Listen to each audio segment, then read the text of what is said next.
Good evening. Hi, hello, and welcome.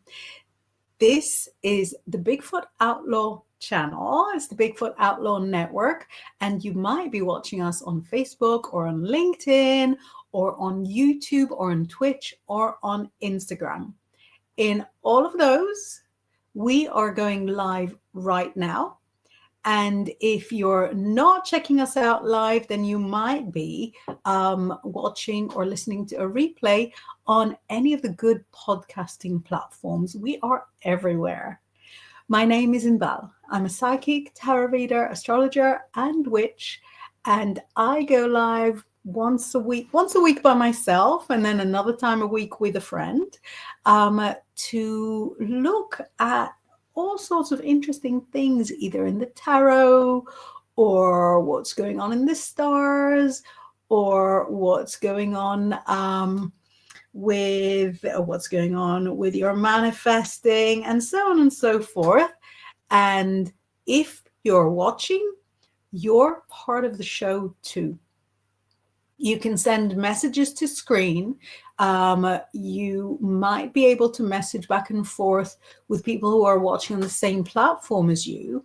But even if you're not seeing a lot of people on the specific channel you're watching, all of them converge right here. So if you send a message on any of the platforms, except Instagram, for some reason, if you're I see a hi from Cam. Hi, Cam, on Instagram. I just sort of checked on my other browser to see if anybody's there on Instagram. But everybody else's messages appear on the side of my screen here at home. And then I can flash them onto our joint screen. So here we have a message from Marcus, who says, "Good evening, Inbaal. I hope everyone is all good. Hello and good evening to everyone else. Hope that you're all okay and ready to have fun. Please remember to like and subscribe." Amazing. So Marcus is a regular and part of the family here. Everybody gets to know everybody, and I think a lot of people that watch all the different shows on the channel form their own friendships and their own bond. And thank you very much, Marcus. Everybody is all right. Somebody who might or might not be 10 years old had to be taken away from school because he was a little bit poorly today, but he seems to be in brighter spirits right now. And I'm here with my tarot cards. I've got the Rider-Waite deck here, and I've got the Thoth deck here. So if you've got any questions, feel free to send them to screen. Tonight is the new moon in Libra. So if you're Libra, if you've got Libra rising, or if you've got Libra moon especially, then you might feel things changing for you. So don't be shy. Send in a question, get involved with everybody. So get to know Marcus. He's messaged us from YouTube, as you can see. We've got Nilda also messaging on YouTube, and she says, "Beautiful souls, blessings to all, love and light." That is gorgeous. Thank you so much. And we've got Trish Cook. Oh, sorry, I just missed your message. There we go. And we've got Trish Cook greeting everybody from Facebook. So do you see next to her picture, we've got a little F for Facebook. And when we looked at Marcus's, there was a little triangle for YouTube. Nilda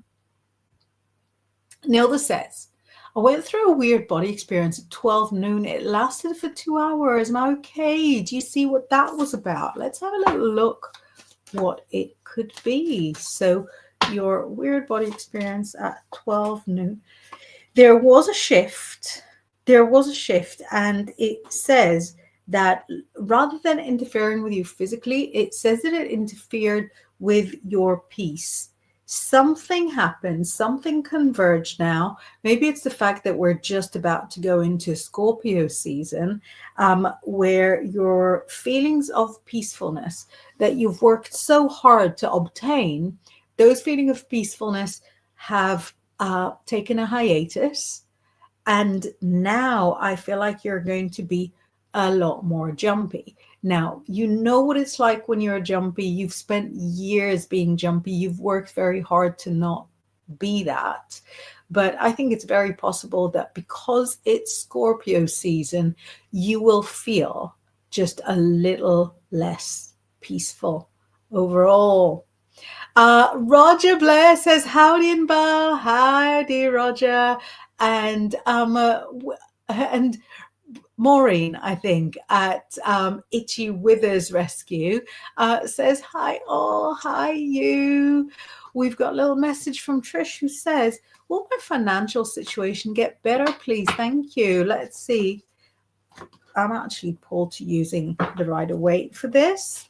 Now, I do have a topic I want to talk to you about, and it is very interesting, but it has to do with the Rider-Waite, so we'll get to it in a few minutes. Trish Cook, will my financial situation get better, please? Look, your financial situation will get better, but you're thinking to yourself, will it get better if I change things, or will it get better if I just sort of keep doing what I'm doing, and just because I don't stop, things will get better? And that is the right answer. The financial situation will get better if you are fearless and stand up for yourself and don't let people take stuff that is literally yours. However, if you decide to change, like a new job, new direction, if you decide to change, you'll be starting from scratch again. And so you'll be committing yourself to extra months, maybe even years of struggling. So stick where you are. Make sure that you remain focused, determined, and have this sort of sense of regal victory about you. Feel like you've already won, like things have already improved. We've got a card that sort of shows you riding high on a horse, but other people don't really want to give you a break. They don't want for you to be successful. And, I've got bad news for them. You are becoming successful. You are staying successful. If anyone's got a problem with it, they can talk to their therapist about it. It's not your problem. So yes, stick with doing what you're doing. You're already on the right path. And let me know if that makes sense. We've got a message from Marcus saying, did I nearly trip you up, little man? Hopefully he's better soon. I hope so. Kim says, hi, everyone. Everyone is greeting Kim. Marcus says, good evening, Itchy Rescue. Hope all is good. Did the cat come back? Did the cat come back? Let us know. I think a lot of people's usernames have changed. I'm not entirely sure why, but Marcus has been able to change his, not all the way back, but just, part of the way.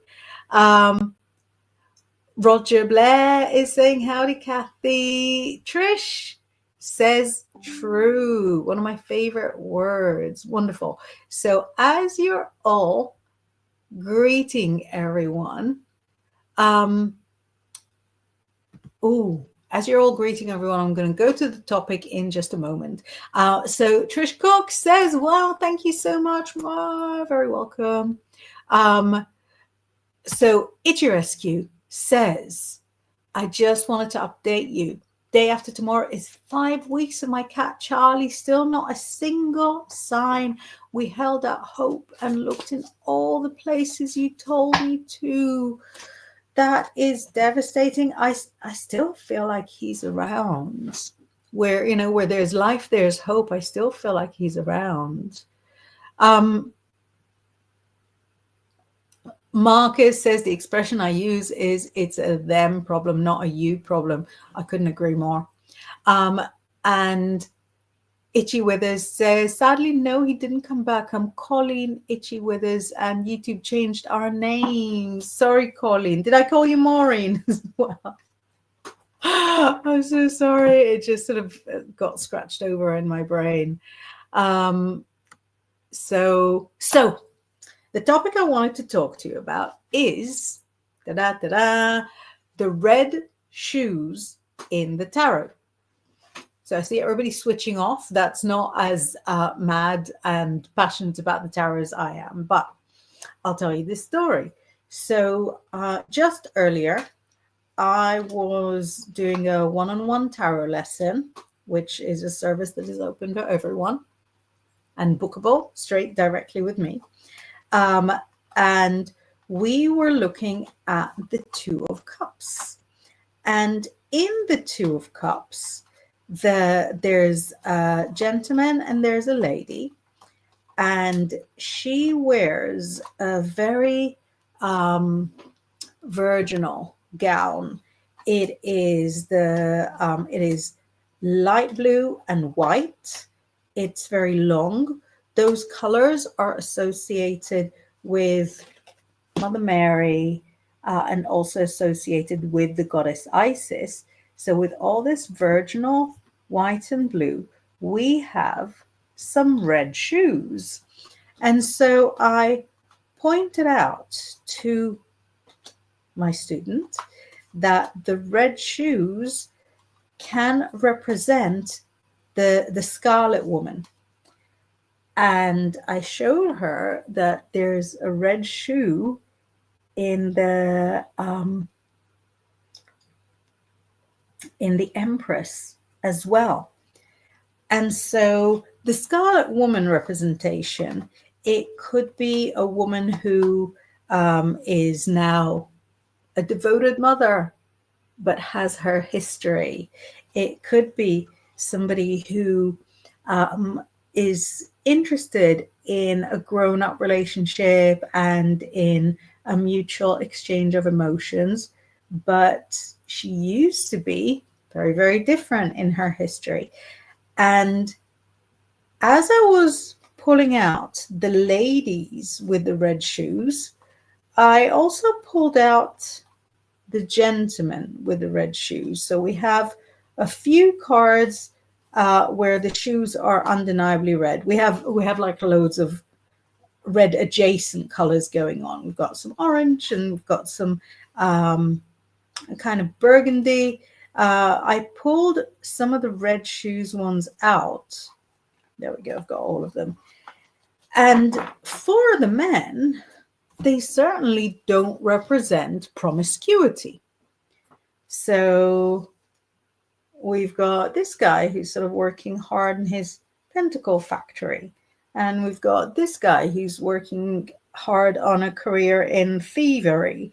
And I thought, isn't it interesting that even the tarot that I view as, quite a balanced representation of all the different things that can happen in life, all the different nuances, that even the tarot would give us some judgment over women who may have been promiscuous in their history. Red shoe, very interesting, slightly creepy card, red shoe. Whereas when we look at the gentleman, those red shoes seem to represent adventurousness, hard work, self-reliance, self-confidence. Oh, I feel like I put her in the wrong pile.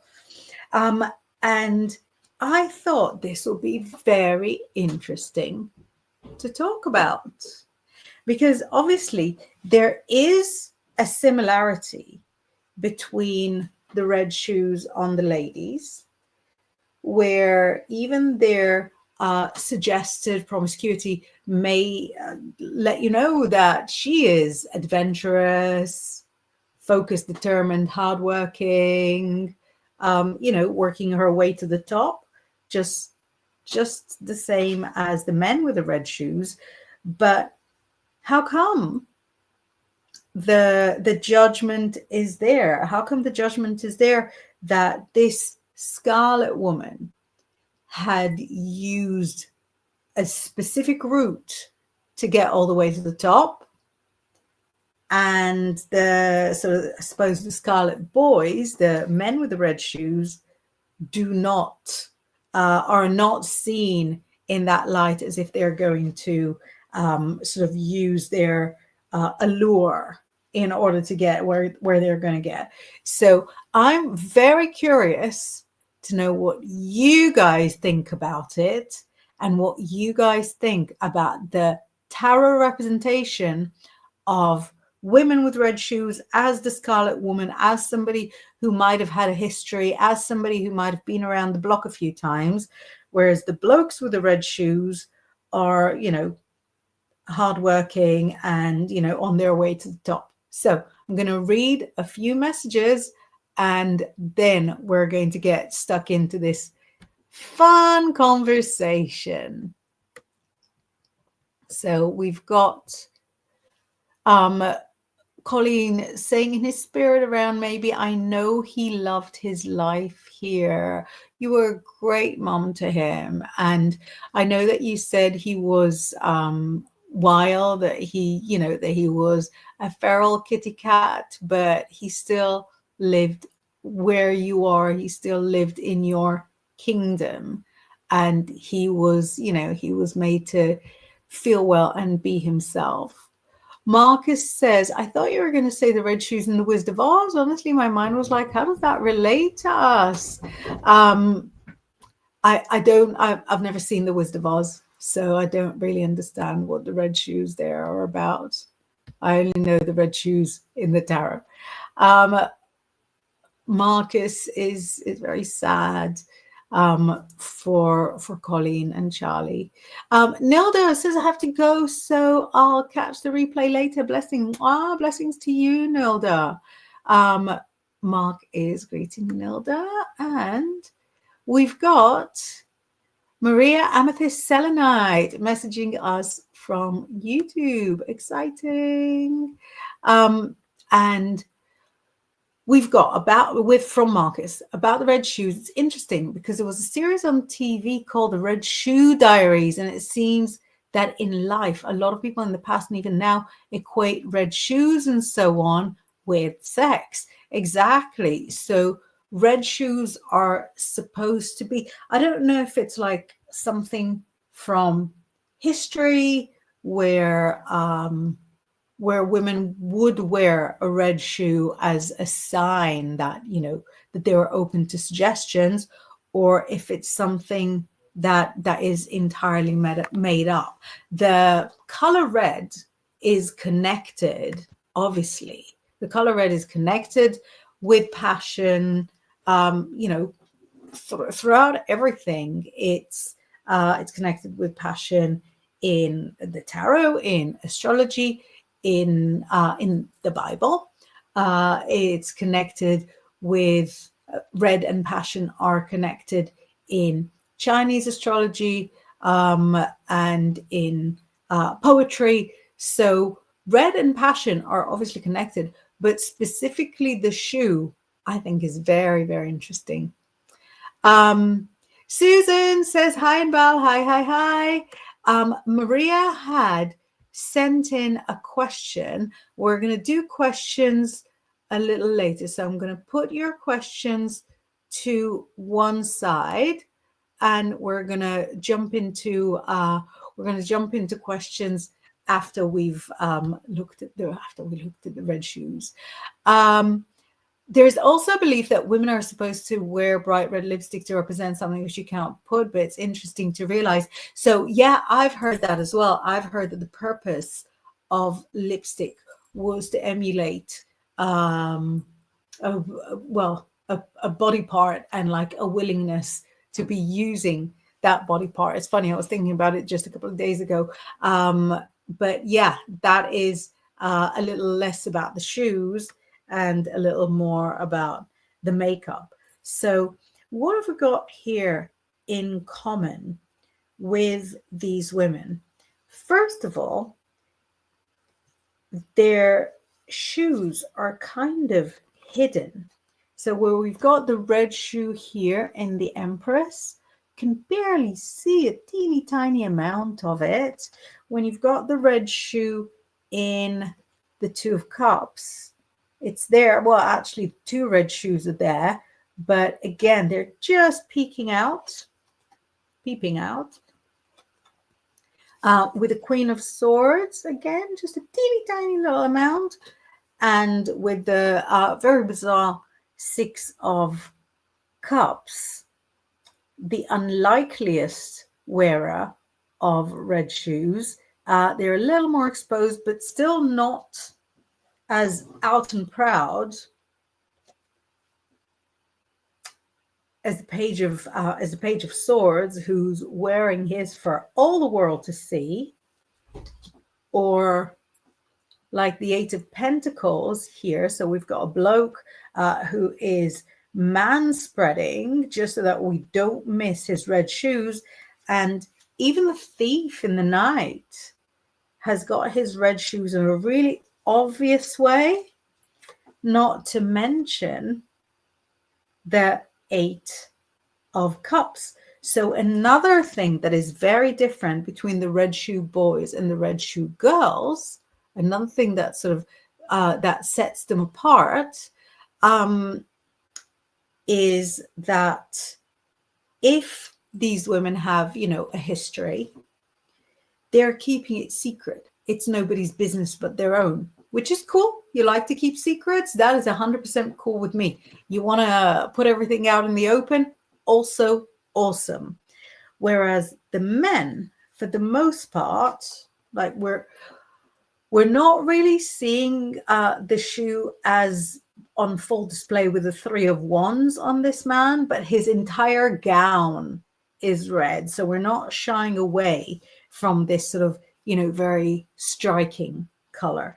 So the women in the tarot may be hiding their checkered history, whereas the men are hanging loose and sharing whatever they feel is right to be sharing. So that's, again, I think a really interesting kind of difference between the boys and the girls. Marcus says, I'm glad you said that. I couldn't figure out how to put it. But back to shoes, it does seem status-wise, they hit them quite well, but it's when it's common folk, it was well seen. Yeah, well, that's the thing. It doesn't matter how well you hide the red shoe, it's still fairly obvious. It's still fairly obvious, even when only the teeny tiny tip of it is showing, because red is such an obvious out and about kind of color. Kathy is greeting Susan and Maria. Thank you, Kathy. Marcus says, yeah, it always seemed it was fine for men to, whereas in general, it does. Yeah. I can't believe you've written whole books. Seem the women had to hide it. Sorry, but my enter button stuck. I know my O is not doing too well on the laptop. So yeah, that was, I thought it would be really, really fun to talk about it. It'd be really, really fun to show it. A little bit because of the different interpretations that they represent for different styles of cards, for different styles of people, but also for how obvious or otherwise we are, or how comfortable or otherwise we are with that redness. In the Thoth, I don't think we've got very much going on. We don't have a lot of human figures anyway, but I don't think we've got very much going on with red shoes. Although I will say that when we've got, for example, a card called Lust, she's not got shoes on, but that is because she's not got a stitch of anything on. So, you know, you win some, you lose some. Marcus says an interesting subject and shows how some bits are biased in a lot of cases. Yeah, that's exactly my point. Exactly.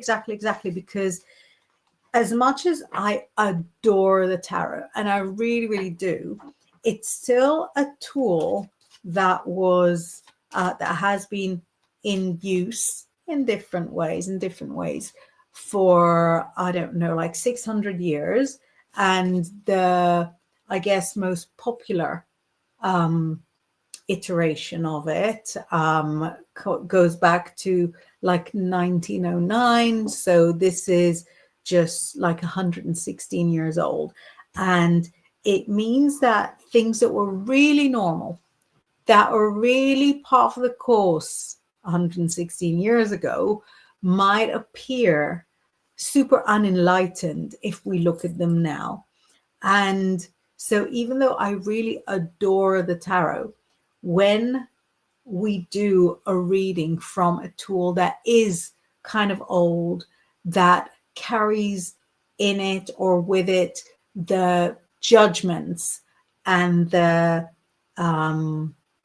worldview of people that have put that together more than 100 years ago, then there will be some flaws. Then it's not going to speak the exact language that we speak right now. It's not going to show itself in necessarily the most progressive of lights at all times.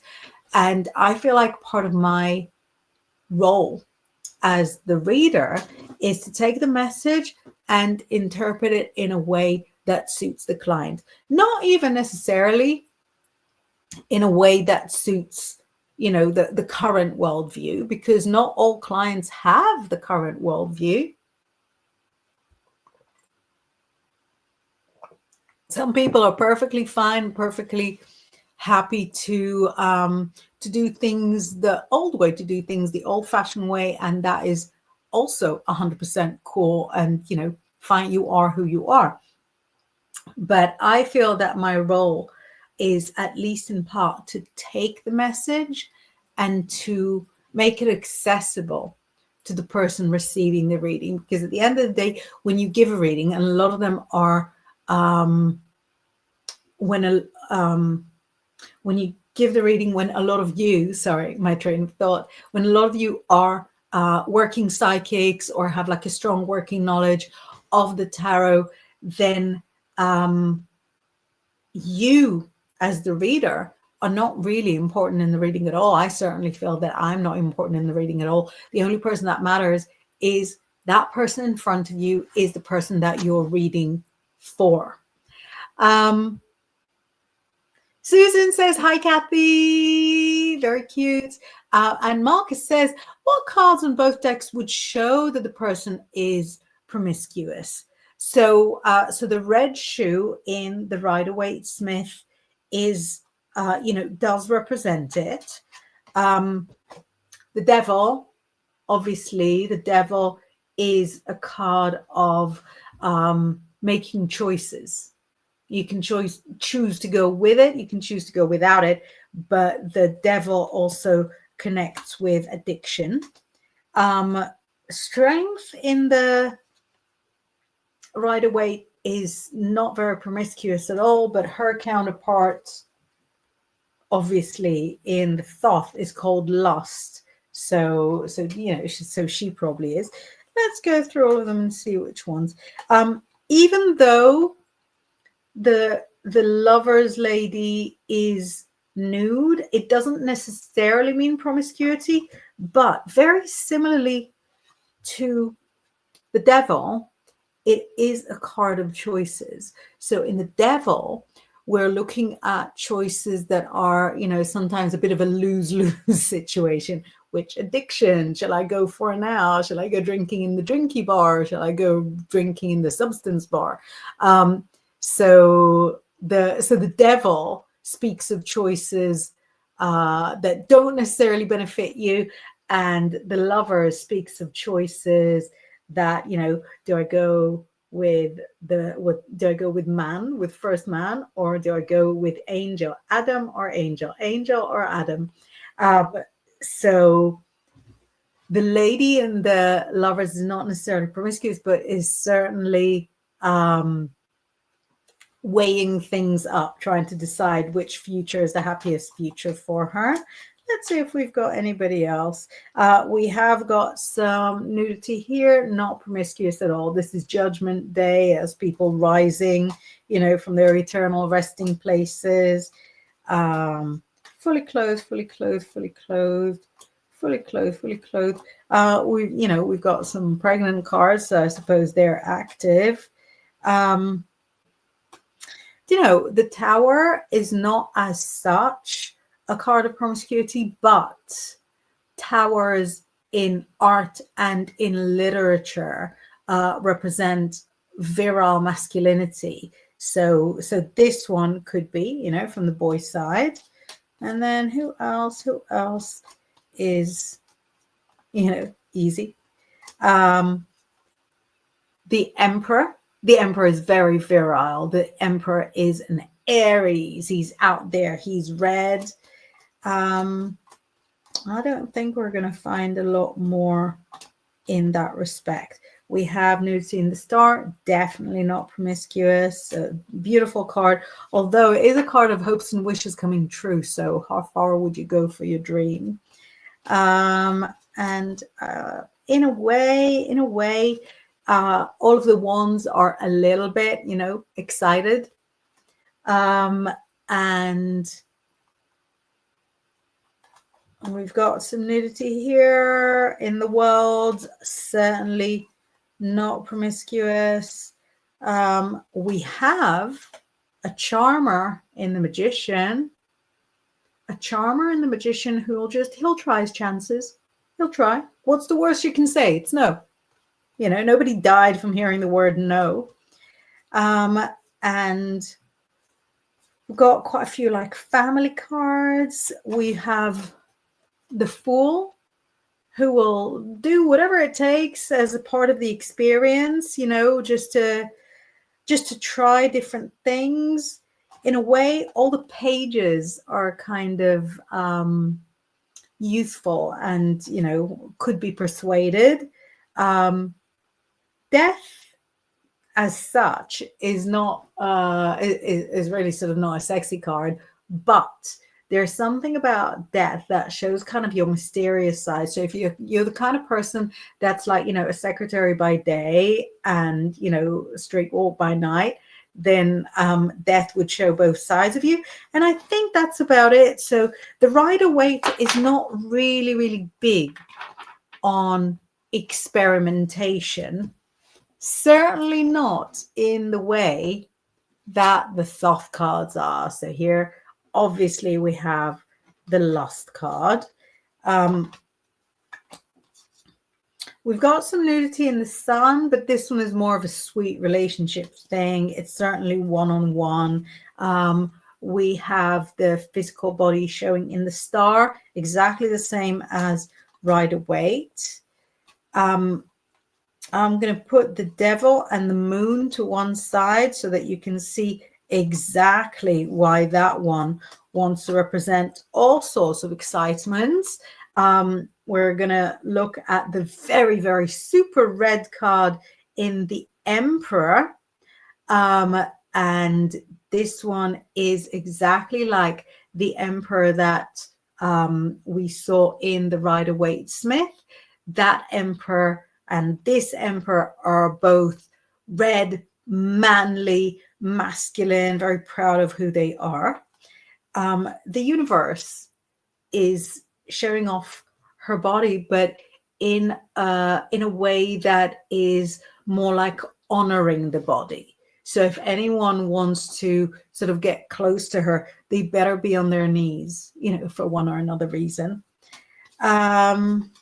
Who else have we got in the Thoth?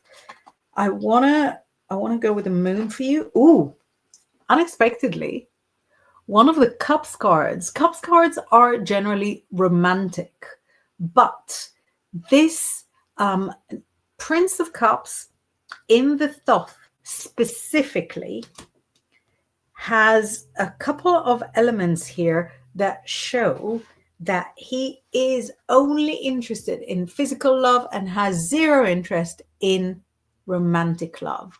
And we know that because he holds a cup, right? He is a cups card. He holds a cup that he's looking directly at, and that's got a snake inside.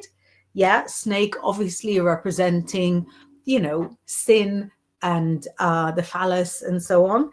And in his hand, he's got a lotus flower. Now, the lotus flower represents love, and it is in his hand, but it's away from him and upside down. Ooh, sorry, mostly Zen. I know you came in without introduction. I think the system has changed everybody's names. So if I know you, then sorry that I hadn't noticed. But Zen says swords can be viewed as masculine with very obvious symbolism. Yes. So, anything lengthy, anything pointy, but for the same reason, also wands, whereas cups are exactly the opposite. And so I think this sort of really shows us that if we want to find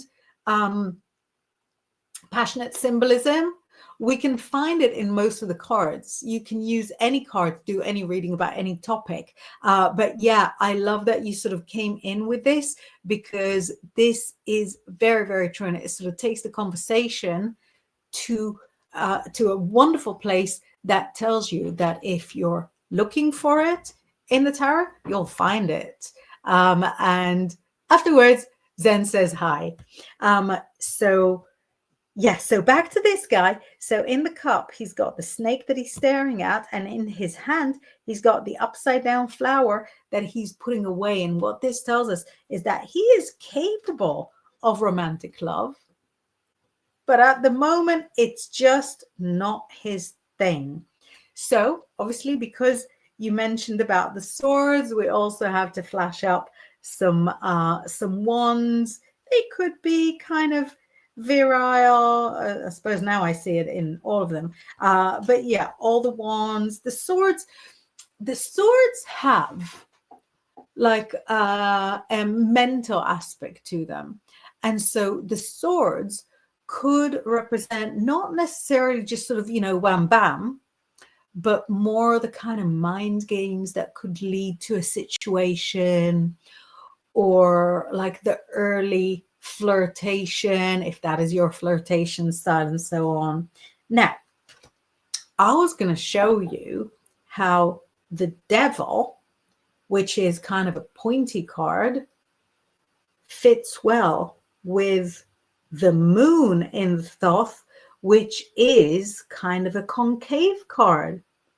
And if you can't see what we've got going on there, I can't help you. So Marcus, you just wanted to look at kind of the more promiscuous cards in both decks. Even though the Princess of Wands is showing us her backside, that's not really what she's about at all. She's on her way to the gym. Look at that. She slaughtered a tiger on her way to the gym. She's all right. She doesn't need anybody to support her. But yeah, this is actually really interesting, because I thought before I went one by one, I thought the Thoth would show us a lot more promiscuity, but actually we have, if anything, a little bit less. Thank you for this amazing question. Now, let me just scroll back and see the messages that I missed as I was sort of getting all excited. So this was when Marcus was asking what cards in both decks would show that a person is promiscuous. Maria Amethyst says, I'm a Scorpio with Cancer ascendant. That is very watery indeed. Scorpio moon. Triple water. So that means that you're very sensitive, very intuitive, quite psychic yourself. And Marcus says, suppose he could charm the snake. Yeah, it could. He could, play flute to the snake. And Maria says, just wondering when you will do the readings. About 1 minute. I've got your reading saved on the side here, and I will be very excited to do your reading in a minute. But yeah, so Marcus says that's why I asked. It's always interesting to ask something which is not usually asked. Yeah, I feel like it surprised me as well. And this is, I cannot even tell you, I'm such a tarot geek. I cannot even tell you how exciting it is for me to find things that, that I haven't found before. So we've got the questions that came earlier from Maria Amethyst Selenite, and I'm going to start with the one message and then I'll sort of flip the next message right after that. So first of all, she says, I'm wondering, do you feel me and Philip getting back together? We broke up. What do you feel? Let's have a little look. Don't just depend on my feelings. I'd rather check it with a tarot just to be on the safe side. Do you guys get back together or not so much? Do you know, I feel like you do get back together, but I'm not loving it. What it says is that you get back together on principle. You get back together because you just feel like the way that you split up wasn't really right. So it's as if you need to get back together so that then you can sort of do the split in a more kind of elegant way. I feel like emotionally, I'm sorry to say, I don't want to tell you what to feel, but I feel like emotionally, both of you are already over the relationship. He's over it. I'm so sorry to say that, but you're over it as well. I feel like emotionally, you know that you deserve better. You know that there must be somebody out there who can love you in the sort of vast waves, in the quantities that you show love to. So you do get back together, but I don't necessarily feel that that is the best decision for you. And then Maria sent another message quickly and said, also wondering, how many kids do you feel me having this life? I'm 33 years old, currently single. I am healthy, nothing is wrong, but I'm just curious to know how many you see. I tell you, this is you're asking sort of really the right person, because at 33, when I was your age, I had no children. I wasn't totally single, but I certainly had no children at all. And now I have 4. So when you get in the swing of it, they can just keep coming, and you find yourself, a mom of many.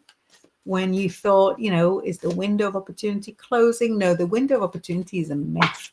So how many do I see you having? Got you with 2 kids, either very close together or little twinnies. Let me know if there's twins in the family. I feel like they're both very delicate, very gentle. So I'm thinking, girls, they're similar to each other. So I think they'll be like the same, the same make and model. I think they're both girls, unless in your family, everybody's sort of kind of delicate and gentle, and then it could be boys, but I'm thinking more like girls. So yeah, let me know if that makes sense. Marcus says, do you know something? Not needing it checked, but I feel 2026 is going to be my year. Ironic, I know, after all that's gone on since 2020 for you. I know, but it's a gut feeling. It's very possible. It's very possible. What year is 2026 for you, with your date of birth? So as we start to wrap up 2025, the number for 2025, like 2 plus 0 plus 2 plus 5, 2025, is 9. 9 is the number for the end of a cycle. So things are ending, careers are changing, people are coming out of marriages, they want a fresh start. And then 2026, 2 plus 0 plus 2 plus 6 is 10, which then you do again like 1 plus 0. So it's a 1 year. And 1, of course, is the start of a cycle. So if the last sort of decade has been a bit harsh for you, and I think it's fair to say that for you, Marcus, individually, it has definitely been a bit harsh, then you should be looking forward to 2026 and the new beginnings that it brings. You know something? It deleted the no. Oh no, I could sense that that the no has that the no was showing up. Maria saying, thank you so much. You're super, super welcome. I didn't flash up your third question, first of all, because, you know, 2 was already, I think, a beautiful gift.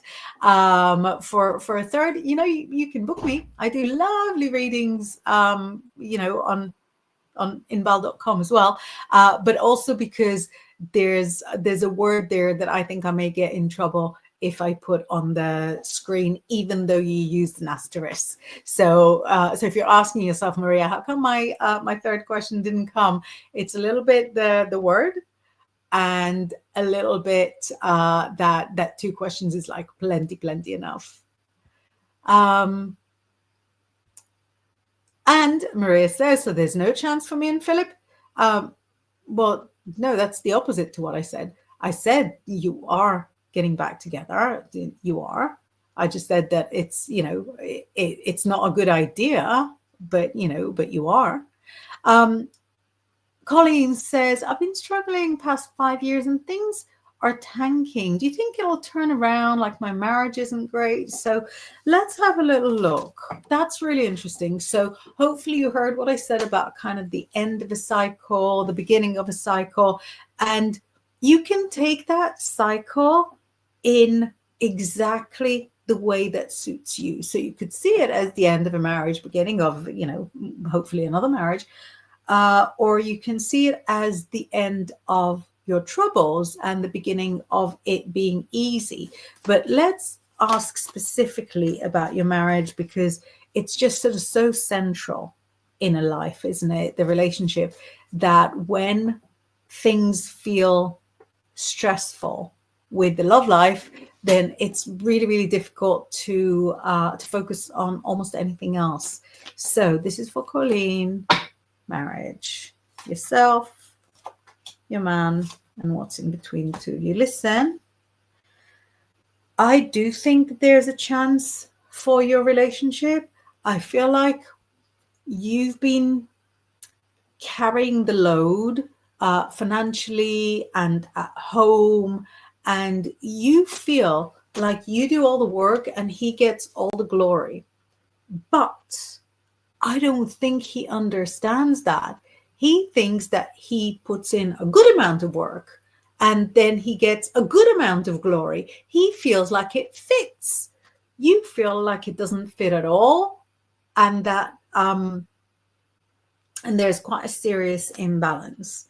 Now, I feel like the 2 of you still have a lot of love for each other, but that love hides behind all the things that you need to do because you're such a busy household.